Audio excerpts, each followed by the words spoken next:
And from Taste the Tops, DrinkinAZ with George Lindblom, Duncan Lee, my friend. How are you doing today? I am great. It's an exciting night as usual. Yeah, you having a good night? Heck yeah. All right. And we are here in preparation of Springfest, which is in a couple days.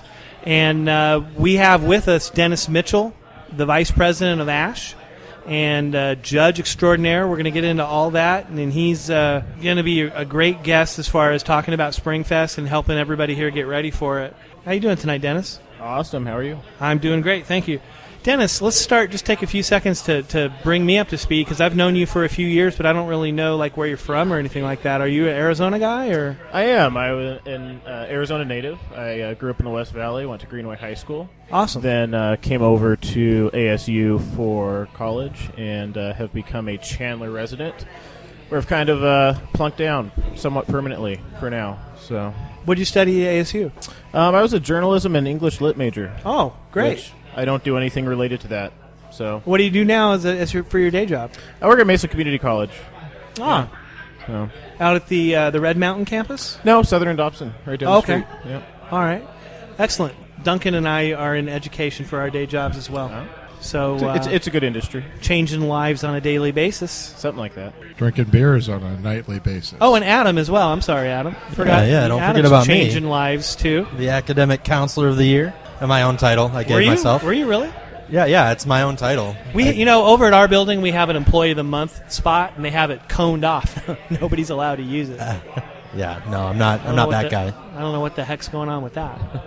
So, good to know you're an Arizona native, because this is DrinkinAZ, and we're all about promoting Arizona, building this craft drinking scene, not just beer, but spirits and wine, the whole thing. And we're in a renaissance right now. We have, I believe we're going to have over 60 breweries here by the end of next year.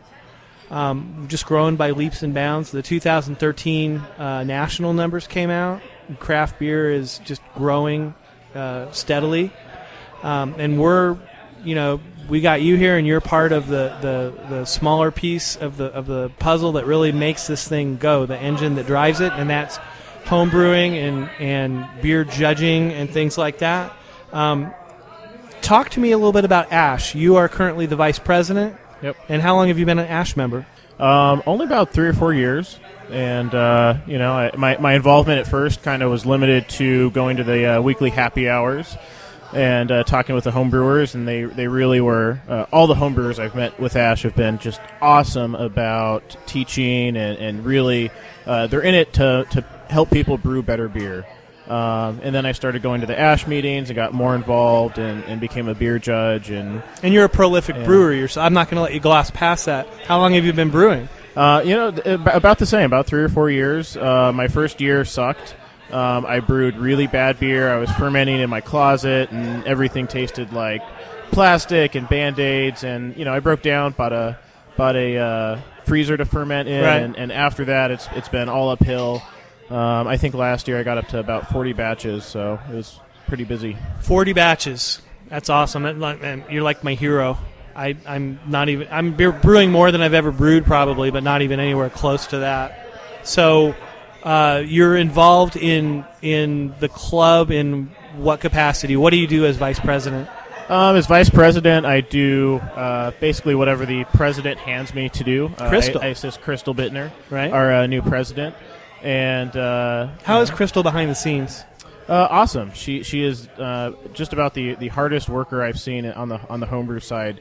Really in it for all the right reasons. Excellent. Yeah. Yep, I like her a lot. Yep. So help Crystal out, whatever the board needs, and then right now we're gearing up to kind of start a campaign for some volunteer or for some donations as we get our nonprofit designation. We're applying for that from the federal government, so that some breweries can give us some money and deduct it.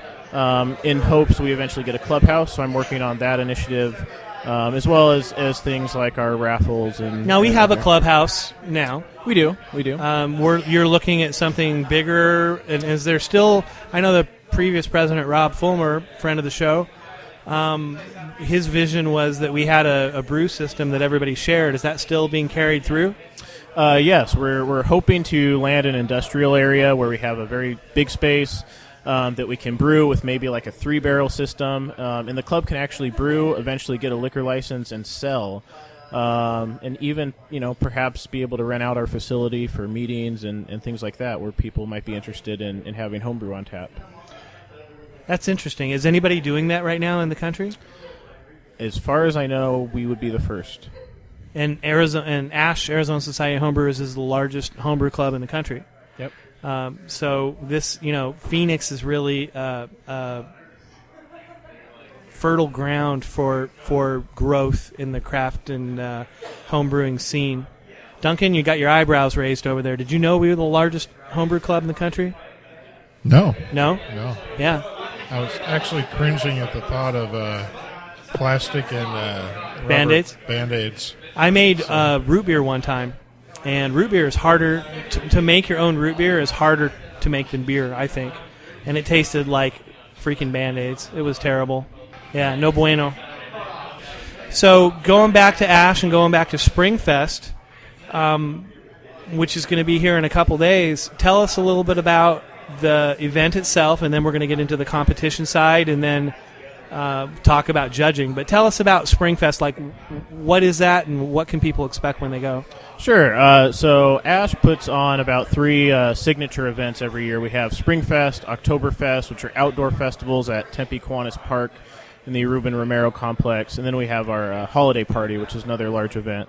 Springfest is probably the smallest. It's kind of a mini Oktoberfest. We get a lot of our members bringing homebrew to the park in kegs and plastic bottles and sharing that. We get good participation from a lot of local breweries that support us, like Four Peaks and Santan, and BJ's bringing out some beers, sometimes specialty beers that really aren't seen anywhere else, sometimes cask beers.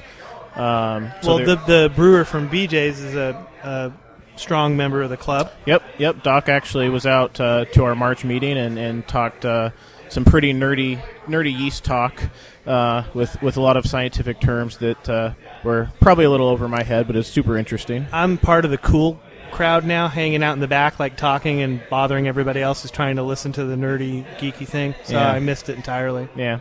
Springfest, show up to the park, have a great day outdoors. It's family friendly. We have a bounce house. We have snow cones for the kids. It's great to mingle. Now, if somebody, I'm sorry to cut you off, but if somebody wanted to go, who's going to hear this because we are a couple days before the event, would they be able to get a membership and go? Probably just a couple days before the event right now, no. We actually cut off the membership purchases on Tuesday before the Saturday Springfest. Okay, so Yeah. those of you that are listening, you're missing out, but you can still become a member of A.S.H, and you can still partake in Oktoberfest and the holiday party coming up. Yep, that would be great. If you happen to be a spouse or related to somebody in A.S.H that's going, you can go, but you just can't drink. You have to be a member to drink. Pesky laws. Okay, now what if I have a friend that I want to bring in who is from out of town? How could I get him in, or is that possible? They should be able to accompany you as a guest, but they can't drink. You have to be a member to drink. The regulations are very strict on that. Okay, so. We'll work that out then. Yeah. Okay, so there's 2 sides to Springfest. You're out there having a good time, and everybody's having fun and mingling. And I've been to these before, and the kids are playing. And it's good. It's great. It's a great time. It's a very family-friendly event. But then there's the competition that's going on as well, and we're going to talk about that when we come back. You're listening to DrinkinAZ at DrinkinAZ.com.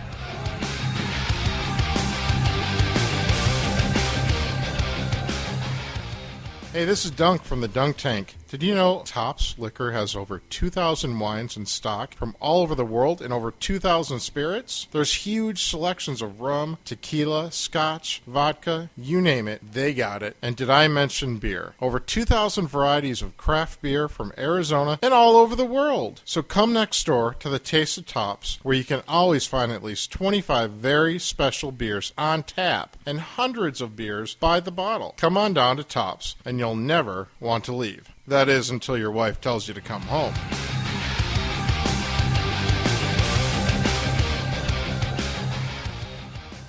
And we're back drinking AZ at Taste the Tops, speaking with Dennis Mitchell about Springfest and A.S.H and all that good stuff.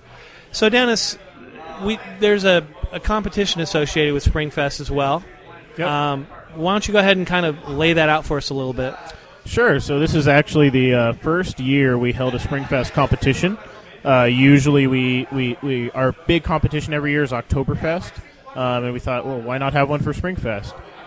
We also partnered with Four Peaks, and this is, I think, to my knowledge, the first time we've ever had a prize like this.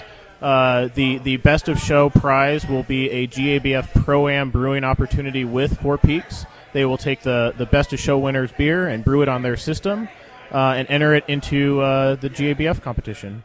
So wow. It's a super awesome prize. Wow. And who are some of the favorites to win? Ken Forey. You know, just personally, I talked with Ken a few weeks ago, and he wasn't entering a whole lot. Really? So I don't know if Dennis he's in the running. Sonus or Sonus? Yeah. Those are some of the common names, but I don't know if they entered. So Brian Myron. It could be anybody, right? Mr. Seattle. Yeah. He has the strawberry rhubarb Berliner Weiss that everybody likes, right? That won our Oktoberfest Best of Show last year. Right. And, I'm a dark horse in this. I've got two horses running in this race. My whiskey oak porter and my hazelnut porter. And we'll see. You never know. I pulled a gold the first competition I ever did with my IPA. So stranger things have happened. My beer was very clean, but it might have been a little undercarbonated. Clean is good. Yeah. It's a lot of the battle. We'll see what happens. Although Adam said my beer was sour, which I went back and tasted it, and it wasn't sour. I think you're sour, man. Be hating. What was that, Duncan? What are my odds? How many beers were in the competition? We had 200 beers, and all the gold medals went to the Best of Show round, and we ended up with 22. So, if you made it to the Best Show round, 1 out of 22. If you didn't, 1 out of 200. So I'll be happy if I get any kind of medal whatsoever. That'll be real. That'll be cool, because then we'll be doing the show here in a couple days, and I'll be able to talk it up and wear my medal. I think Katie, I promised she could wear my medal if I won. So should I bet on you then? Like the ponies? See, you should go, because you could be laying odds and stuff. For sure. I'd probably lose. Now, do you have any beers in this competition? I did. I entered 5 beers. What'd you enter? I entered a Scottish 70 shilling, a pale ale, a rye pale ale, a Kolsch for the Kolsch Cup, and something else that I'm not. A stout, a dry stout. Okay. Yeah. And is that the dry stout? Is it nitro? No. I don't have any patented widgets laying around? left-hand brewing nitro bottles in my garage. Right. It'd be awesome, though. And how have you done in the past? Have you won any medals? I really, last year was the first year I really started to enter competitions. I entered a ton of beers in Oktoberfest and walked away with about 6 medals. Last year, I think in total I won about 8 or 9 throughout the year. Right. So it's pretty awesome year for me. Now, you're also a judge. I am. Yeah, so you're like a Renaissance man, and you just recently got promoted to nationally ranked judge. I did. I think we have 5 or 6 national judges now in Arizona. And is there any above that? There is a master rank. Is it Ron Clough? Nope. Who is it? We have 0 masters in Arizona. Oh, there is no masters. Nope. No masters. Okay, so you're in the top level then of judges in Arizona. Yep. Awesome. How do you get picked for that? He had to earn it. He didn't. Yeah. You don't get picked for it. But go ahead and explain it to him. Sure. How's that So the BJSP, the Beer Judge Certification Program, there's 3 levels of exams. You have to take an online entrance exam to be able to do anything. It doesn't really get you anything, but eligibility to take the tasting exam. Take the tasting exam and pass, you can become a recognized judge or a certified judge based on your score and experience. If you do really well on the tasting exam, you're eligible to take the written exam if you feel like torturing yourself with a lot of study and a crazy exam. If you do well enough on that and average an 80% on both those exams, you become a national judge with enough experience. If you score super, super high and average a 90%, you can become a master level judge. And how many master level judges are there in the country? Currently, there's 122. Okay. And this is hard stuff, Duncan. I took the class. Dennis taught a lot of it. And, I have my master's degree. I doubled up on my master's, and I feel like I'm a pretty good student. And Dennis emailed me before the exam, "Are you going to do it?" And I'm like, "No, I'm not ready. I don't want to waste the money and embarrass myself." I mean, you got to live, eat, breathe, and sleep beer to get ready for this exam to do it correctly. You're talking about off flavors that you have to be able to detect, and you have to be able to write essay-style answers. And not that I can't do all that, but it really take a big chunk of my time to do it. Yeah, for the tasting exam, you really just have to know how to fill out a really good beer score sheet. You don't have any essay answers for that one, and then all the essays are in the written exam. So it's not super hard, but you still have to have a lot of beer knowledge. You have to know all the styles. And the one thing that I found out about judging is that it sounds glamorous and romantic, to guys like, "Ooh, I'm going to be a judge and they're going to fly me around the world and blah, blah, blah." Nope. I have a picture of Dennis from a competition we did together where he's holding what looks like a 4-inch slug that he pulled out of a beer, or it went into your glass, didn't it? Yeah. Yeah. So we were judging specialty beers, and it was a black IPA. And the first sip, I spit out immediately into my judging cup because something hit my tongue that was solid. You should not have solids in a beer. And I fished it out, and it was like this. It was almost like a big blotch of dried paint was kind of the texture. It's gooey, gross thing. And I have this picture. Katie, I'm going to go ahead and email that to you so that you can put it up for the broadcast so that people can see what we're talking about. Like right now, as we're talking, there it is. You're looking at it right now. That's the big slug. Yeah. Yes. The beer tasted okay. It was a good beer, but that was pretty off-putting. Now, the first competition that I was ever involved in, I was a steward, which means you run the beers. You get to touch all the beers, and you run them to the judges, and you run them back. So theoretically, you're in a great spot because you can try every beer. Well, I tried every beer, all the good ones, all the bad ones. I sat on the toilet for like 12 hours the next day. There was so much garbage because you get people that throw. This is what it's like to be a judge. You get people that throw mud against the wall to see what's going to stick. There's great beers in there, but you got to drink a lot of bad beers to drink the good beers. Well, I'll chime in on that real quick. Part of being a homebrew beer judge is that you're really trying to help people improve their brewing. So a lot of people might be fairly new to brewing. They don't know why their beer's bad, so they enter it into competition knowing they're not going to probably score well, but they want that feedback from some trained palates. Right. So you can be able to say, maybe watch your fermentation, or you added too much caramel malt, or whatever the issue is. You have an infection. So that's part of it, and that's part of the interesting experience of being a beer judge. And I had the fortune or the misfortune to be a judge, and I'm an apprentice level judge, which means I can only judge if I'm sitting with somebody like Dennis who's helping me. But the specialty category, so you have your bacon bit beer and your prune beer and your frankincense and myrrh and hot garbage. I mean, all kinds of. I think some of the stuff is people just having a sick, twisted sense of humor. So yeah, it's not for the weak of heart. We're going to come back here in a few minutes. I've lost track of time a little bit, but we're going to come back and talk a little bit more about the Springfest and wrap it up with Dennis, and then we're going to be going through the dunk tank. Good stuff. Grab a snorkel. We'll be back at DrinkinAZ.com.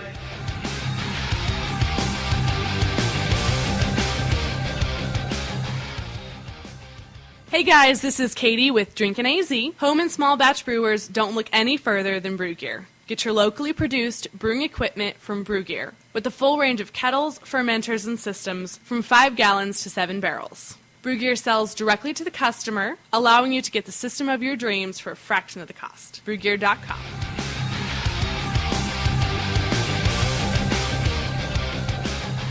And we're back at Taste the Tops, DrinkinAZ.com. Adam, how are you tonight? Oh, I'm doing good. Great. Doing great, actually. What have you been drinking tonight here at Taste the Tops? Well, I think I had some of the Oak Creek The cherry porter? chocolate cherry porter. Yeah. Yeah. That was You really know, good. Barry Tingliff is a friend of the show, the beer guy from Oak Creek. We're going to have him on here Okay, pretty great. soon. Great guy. I've known him for years, and we'll have to have him on and talk about Oak Creek and talk about mead, because he's a mead guru as well. Yeah. But yeah, so I didn't mean to cut you off. So you've had the Oak Creek, and what else have you had? I did have a little bit of some Mother Road beer. Yeah.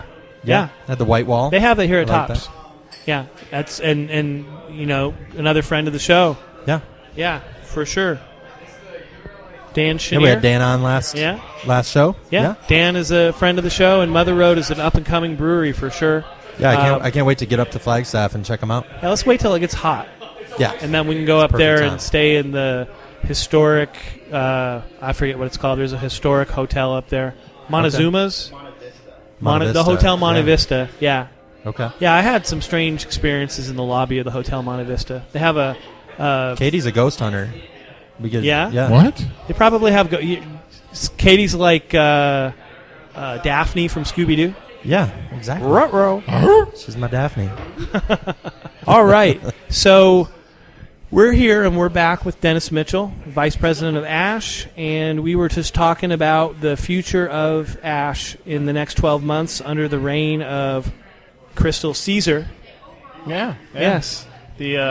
The not Rob, The as we have to call her sometimes. Okay. Because Rob had such a strong following for a couple of years. Right. He right. definitely set us in a clear direction. We have a lot of awesome meetings. Crystal's doing an awesome job with our monthly meetings and getting some professional brewers out. We had Doc from BJ's out last month. We had people from Dragoon out from Tucson Right. up in January to talk about their single hop series. So we have some really interesting meetings. You learn a lot. You can drink a lot of homebrew.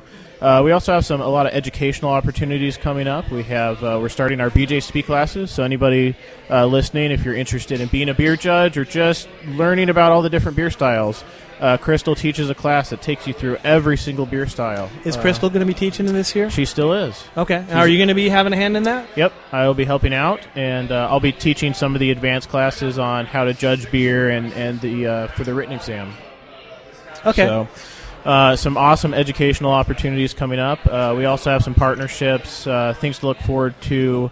We're going to do some series with Cartel Coffee and their new brewery, Right. talking about coffee beers. We're going to have some educational seminars on that, which will be awesome.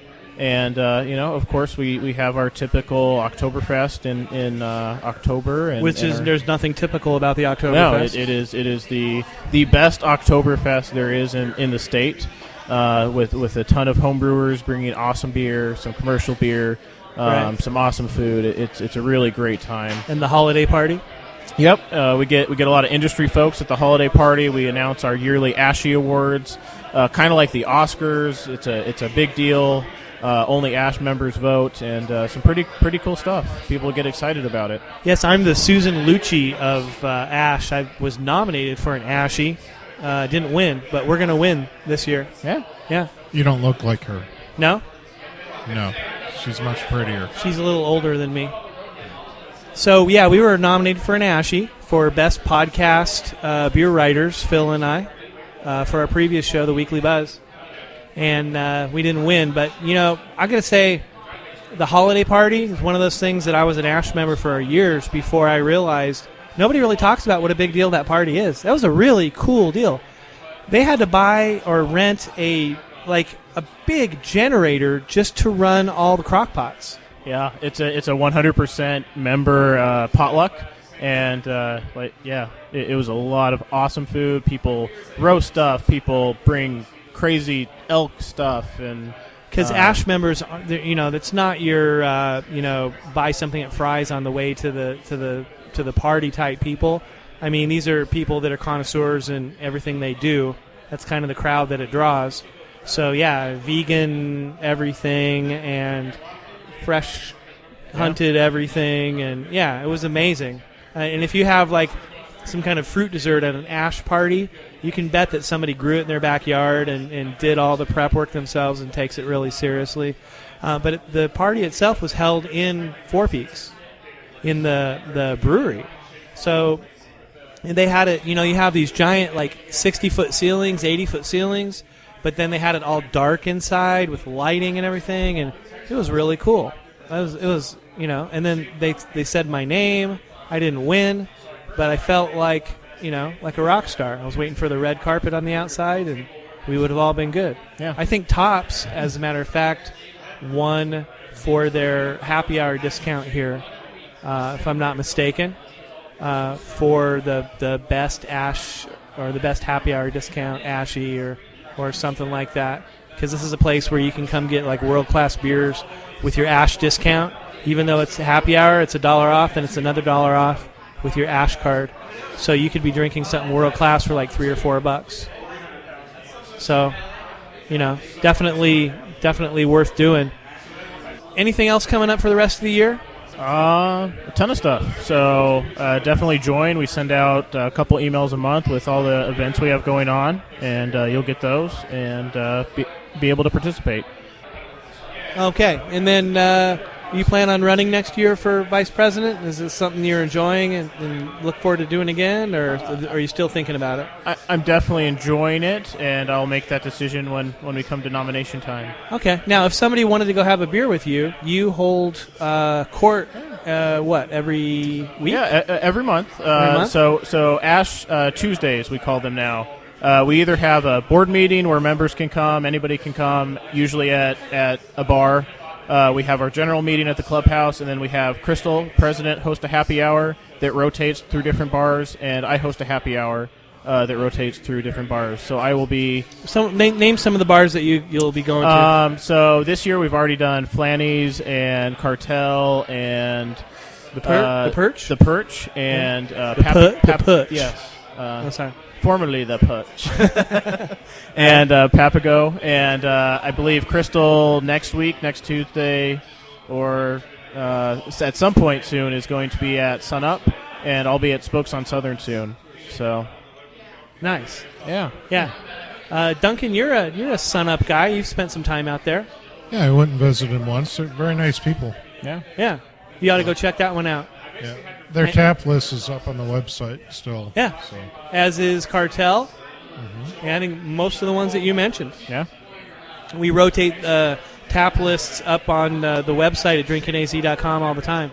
Well, it's been a pleasure having you. Go ahead and just hang out here for the dunk tank. Yeah. This should be good. So this week in the dunk tank, as you all know, I'm chronicling my journey, what's going on, and first of all, I have a new sponsor. I'm very excited about this one. They're great, very, very nice people. It's the Happy Ending Tax Service. I was going to say, is it Vagisil? No, it's Happy Ending Tax Service. Okay. Where owing the IRS never felt so good. Is that real? No. No, that's a joke. Okay, you got that off the interweb. Okay. No, I made it up. Did you? I'm funny. Okay. That's a dunk original. That's right. Don't patent it. If you do, you can always buy it from me. So, in my journey for the week, first of all, I watched so many Homebrew. Interestingly enough, so I got there, and he was sterilizing and cleaning, and so then he had one pot where he was putting all the grains in, and then he let that boil to a certain temperature, and then it went to another pot where it became wort, which, okay, new to me. And then he added hops, and he had this bag for these hops that he put in, and when he pulled it out, it was all saggy and low. Looked like an old man's, not good.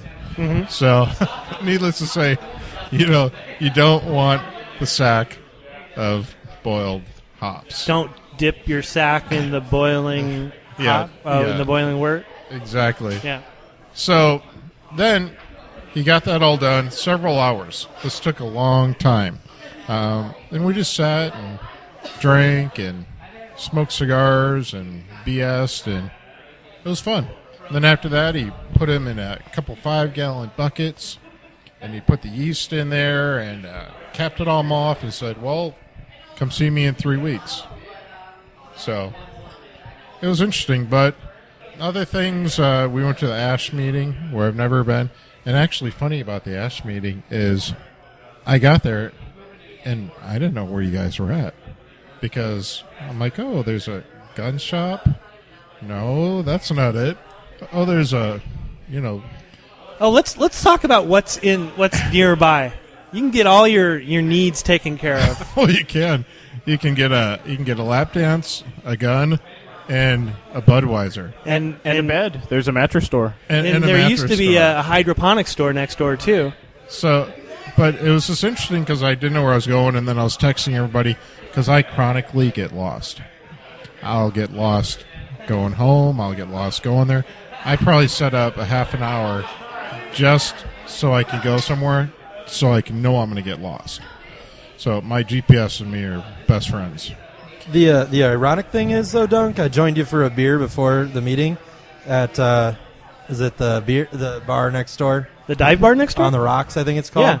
Yeah. Not a single craft beer in that place. No. That's Not why it's one. that's why it's a dive bar. So- I don't think I'm going to so offend any of our listeners by so calling the- it out. No, but I mean, it is what it is. But I just thought it was funny. An Ash, headquarters Right. is right next to a bar that has nothing. Now there is a to do wine with and beer craft. bar right down the four Yes, and doors they down. do There have is. craft. Yeah. Yeah, that is. So Yeah, there's a wine got the place yin and right yang there. there. We like to use our phones to co-op the jukebox in the dive bar and change it from country to something more comical, like Miley Cyrus. You can do that with your phone? Yeah. Yeah, you got Really? They have Yeah, touch they tunes. have touch tunes. Yeah. Nice. It can be pretty funny.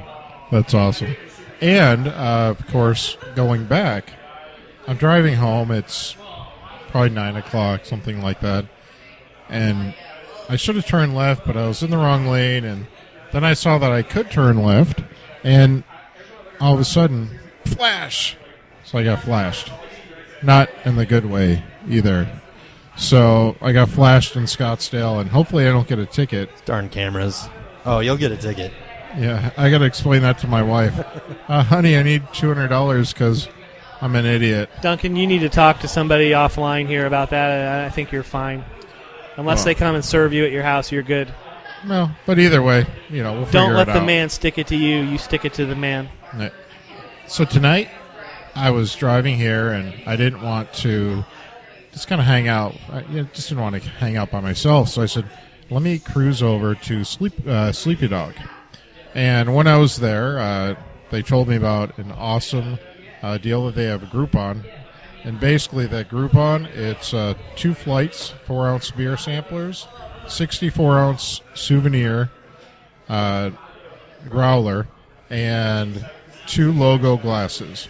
So you can get the Groupon, and so I wanted to share that with Nice. What are you getting for this, Duncan?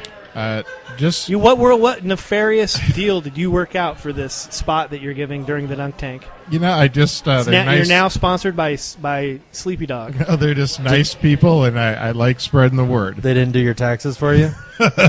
No, They flashed him. yeah, it worked out pretty good. And then, I but think we that's need to do an audit of some sort. But go ahead. and then when I was there, though, I met Jake from Hensley, and Jake's he's just like this big guy in Hensley. He's maybe like a regional manager. So I met him, and I said, "Oh, hey, I want to know if you're from the beer industry." And he said, "Oh yeah." I said, "Oh, so am I." Mind you, he's got 30 years. I've got 6 weeks. Right? So I'm tough. Not really. So that was interesting too. So that's my journey, is just meeting people in Ash. I met this guy in Ash. He's the guy's like an IT engineer, and he started talking to me about all these different things, and I was like, these people are just so nice. A complete stranger Yeah. talking to him, and all of a sudden he's teaching me about all this. Pretty educated group, too. Beer is a uniting force. Yep. Yeah. Yep. We're all from different walks and different beliefs and everything else, but you never hear any of that brought up at meetings. It's all about the beer. That's like an unwritten code. So Yeah. next week we'll see what happens, but it was just fun being my first time watching somebody homebrew, to going to Ash, to meeting experts in the field. Well, Duncan, I feel like a proud papa watching his kids stumble out, and take those first couple steps. Oh, We took you from a craft beer virgin in 6 weeks, where you've watched people brew, you've been to meetings, I know. you've toured breweries, and you're like our little science experiment. And Yeah. it's fun to Well- watch you go through this. It is, and it's been just a great time. So great group of people. So that's what I have this week. Next week we'll see. So we'll see what I jot down on a Thursday afternoon to talk about Thursday evening. All right, so next week when we get together, we'll be talking about. In a few days we're going to be at Springfest. Yeah. Oh yeah. You won't be there. You'll be out losing your money in Vegas. Yeah, being a well, I don't know. I might when I'm Being in a Vegas, non-team player. When I'm in Vegas, I might get my picture taken with all of the homeless people that are dressed up as Elvis or panda bears or. I could see you doing Yeah. that. Hey, you give them $1 and they could take your wallet. No, you never know. So thank you very much, and for all those that are continuing to enjoy the Dunk Tank, just remember that you too could be one of my sponsors. Maybe not the happy ending tax service, but just hit us up on Facebook. This space for rent. Yes. All right. Well, that's going to do it for the installment of the Dunk Tank. For Duncan Lee, this is George Lindblom with DrinkinAZ. Have a great weekend. We'll talk to you later.